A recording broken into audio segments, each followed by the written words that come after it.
ka na ika'y mawiwili. So mga par, halos isang buwan na lang nga po mangyayari na ang bakbakan sa pagitan ni Sam Goodman kalaban ng Japanese monster Naoya Inoue nagaganapin sa Christmas Eve sa Japan, kung saan mga idol tatangkain ni Goodman na ibigay kay Naoya Inoue ang kanyang unang talo sa kanyang kartada. At syempre mga idol, agawin lahat ng titulo sa super bantamweight. At masasabi natin mga boss na iba talaga itong si Sam Goodman sa mga nakalaban ng Japanese monster, dahil umaapaw talaga mga idol ang kumpiyansa nito na maging winner sa bakbakan nila ng Hapones. Ano yan ng Australian fighter mga idol? Para sa kanya mga idol, siya daw ang number 1 fighter sa 122 pounds at hindi si Inoue. Masasabi lang daw mga idol na number 1 si Inoue dahil nasa kanya ang lahat ng titulo. At sa laban daw nila mga idol sa December 24, ipapaalam daw talaga nito sa lahat kung sino talaga ang hari sa kanilang dibisyon. At sa sobrang kumpiyansa ni Goodman mga idol, napasabi na lang ito sa kampo ni Inoue na mas mabuti pa daw mag-book na ito ng ticket papuntang Australia, na parang ibig sabihin dito ni Goodman mga idol, sigurado talaga ito na tatalunin niya si Inoue sa December. Kaya kumuha na daw ng ticket ang Hapones papunta sa bansa ni Goodman sa Australia para sa kanilang rematch, dahil hindi na ito papayag sa Japan mangyayari ang rematch nila ni Inoue kapag na-upset niya ito sa December.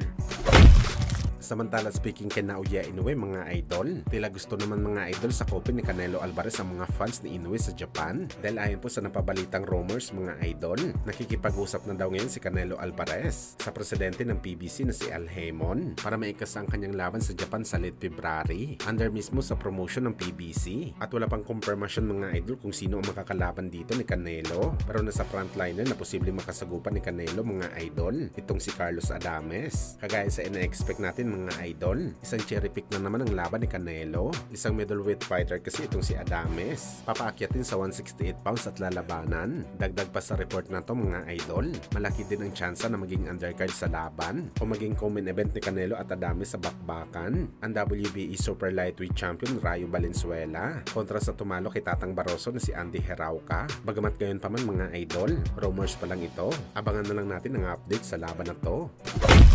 Sa kabilang banda naman mga idol, ang ating pambato na si Mark Magnifico Magsayo mukhang mapapalaban sa mula Brandon Figueroa ng Junior Lightweight Division na si Eduardo Hernandez. Merong verbal agreement na po mga idol ang kampo ni Hernandez at Magsayo. Isang mabigat na laban to mga idol para kay Magsayo, itong si Hernandez. Ang Meksikano mga idol ang nagpahirap sa bakbakan kay Ushaki Poster. Muntik niya na ito masilat sa bakbakan nila sa Mexico. Parang Brandon Figueroa nga mga idol, lumaban itong si Hernandez. Bull yung puncher at dikdikan ng laban. Dapat solid talaga ang kondisyon at resistensya dito ni Magsayo, dahil sanay po si Hernandez sa bakbakan ng ubusan ng lakas. Pero gayon pa man mga idol, isang solid talaga na bakbakan ng Pinoy at Meksikano to, kaya antabayanan talaga natin to mga boss. Samantala ayon naman sa source natin, mapapalaban muna si Magsayo sa December bago i-workout ang laban nito kay Hernandez sa February.